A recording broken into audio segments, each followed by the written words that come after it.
It's me, MC of Healthy by George. Join me here every Thursday and Sunday. Click the like button, please subscribe, or the bell, because I would love to see you here where we're sharing things about health and wellness and how we can stay stronger as we get older. And today, because of my last topic was about ultra-processed foods, I want to talk about how we manage getting off of these ultra-processed foods, okay? Let's try and get less of them into our diet. Welcome to Healthy by George. I want you to know that this is for informational purposes only, and it should not be considered as medical advice, nor does it have anything related to my employer. So it's always best for you to check with your own medical provider before you do anything that I recommend or for any medical treatments. So please join me, hit that subscribe button, and turn on notifications so you never miss an episode. There are 3 top things that have helped me to stop eating some of the ultra-processed foods. And the first one was really about reading ingredients. I follow this guy. His name is Flav City. I think he has a YouTube channel and a podcast, and he makes all kinds of products. And he really brought my attention to the types of products that have so many ingredients in them that when you look on the back, it's like a list yay long. It's huge. It's this, what are all these things? And I think that's where it becomes a big problem, is we have these packaged snacks. We have these drinks that are full of sugar. You look at Starbucks and how much sugar is in some of their coffees, frozen drinks. Oh my God, it's 45 grams of sugar? What? And we used to think Coca-Cola was drinking bad, but now when you take a look, it's really Starbucks. Holy man. And not only is it high in sugar, it's not cheap. There's all kinds of things that are instant that you can pour water into, or they're frozen packaging, or anything where they have a long shelf life is going to have a list of ingredients that we can't pronounce, that are additives, that are artificial, that are not there for your nutrition. They're there for keeping the product on the shelf longer. And that, to me, is not a good enough reason to eat it. So how do we do anything about it? I think if you start to look at some of the foods that you do eat, you start to see, oh my gosh, what are these ingredients? What do they mean in my body? Is it really something that I crave, I can't do without, or it's something that just gives me so much pleasure from my foods that I need to look at another way? But part of the problem is many of these things do have hidden sugars, hidden salts, artificial flavorings and ingredients that we have no idea what they are. And I think when we start looking at foods that say like emulsifiers or hydrogenated, or the biggest one is high fructose corn syrup, or maltodextrin, anything that has something that that looks like it should be in a chemical lab instead of in your kitchen is what we should do. Very first thing is read the label and start to learn more about what is in the food you consume. That helped me a lot, because when I started reading the labels and realizing that the content of whatever was eating was so artificial that it would make me question, why should I eat this? Because it's really not real food. I think that's the biggest thing that has helped me with reading the labels and learning to understand more and more about what these ingredients are that are in these things, because some of them we're learning are really toxic in our bodies, and they're damaging and creating an inflammatory response in our body, which is not really very healthy. The other thing is planning what you're going to eat. On the weekends, I try to work towards having a plan.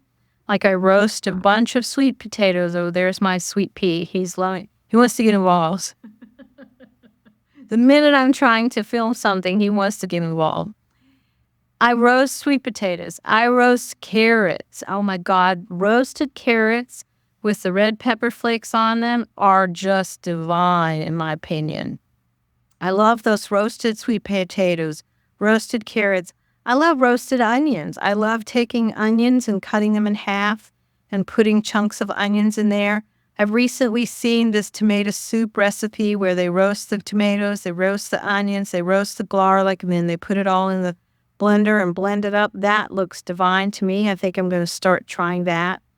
And I try to plan, not only do I try to plan the meals that I'm going to have, I'm going to plan my snacks because I'm getting into a pattern where I really see that I eat 2 main meals every day and generally a snack. I like to have a snack. And I think that's probably just out of habit because I like to eat things that are crunchy. It's not hard to want things that are crunchy. And it's satisfying in the afternoon. If I have a little handful of nuts or popcorn, or I have my seaweed snacks. I always have these seaweed snacks. I absolutely adore them. They're not the best for you, I don't think. If you're going to really go into this, but it's not too bad. I think the only bad part about is this sunflower oil. These little seaweed snacks, I have those. And those are probably not the greatest because sunflower oil, when it's not organic or it's not stellar as pressed, I'm not trying to be 100%. I'm trying to be 80-20. I like that approach. It's my sister. I stole it from her. The other thing is to try to slowly cut back. If there's some chips that you love or a certain snack, a Little Debbie, an ice cream that's not all ice cream, it's full of ingredients that you can't pronounce, or other items that you enjoy that you just have realized how really ultra-processed they are, figure out a way to cut back. Maybe you just let yourself have it once a week or slowly figure out where it's just something that, because what I have found out is when I cut back on it, I start to lose the taste for it. Or when I do return to it, like for example, I had some tomato soup tonight from one of my favorite restaurants. It was a vegetable tomato soup and I couldn't eat it because guess what? I could tell they put sugar in the soup. It was a too sweet of a tomatoey taste, and so I had to toss it. So you start to develop different taste buds when you start to eat cleaner. I can really recognize now when something has too much sodium or too much salt in it that I just can't eat it. And it could have been something that I really did enjoy. I remember enjoying that soup at one time, and now it has too sweet of a taste that I don't enjoy it. Cutting back is very educational. It was for me. I know I learned by cutting back that some of these foods that I really enjoyed are not really that good for me. Either that I have, or I'll swap out things. Instead of getting prepackaged, I try to do things like bring something from home or drink a water that I enjoy. Or I'll drink an unsweetened tea that I enjoy. Do anything you can to help yourself in just swapping things out. Find some nuts that you enjoy or a nut mix. Or find some of those protein bars are not great. They're not that clean either. But you can buy some things that are fairly clean as a way to just keep yourselves aware of what you're eating and the ingredients in them. The third thing is that if it's something that's packaged, it's more than likely not the clean food, or it's something that really is not the best for you. If you really want to try and get to where you are not eating foods that are so ultra processed, is that you really have to make a plan and try and focus on or work to focus on those items that are whole foods. Foods that are whole, that you recognize them, there wasn't a lot that was done to them to eat, and therefore it doesn't have any of these fake ingredients in it. And also the other thing for me, I crave ice cream. Ice cream is one of my favorite treats, and it's that and donuts. Between ice cream and donuts, I'm struggling. But I have figured it out. I have an ice cream replacement.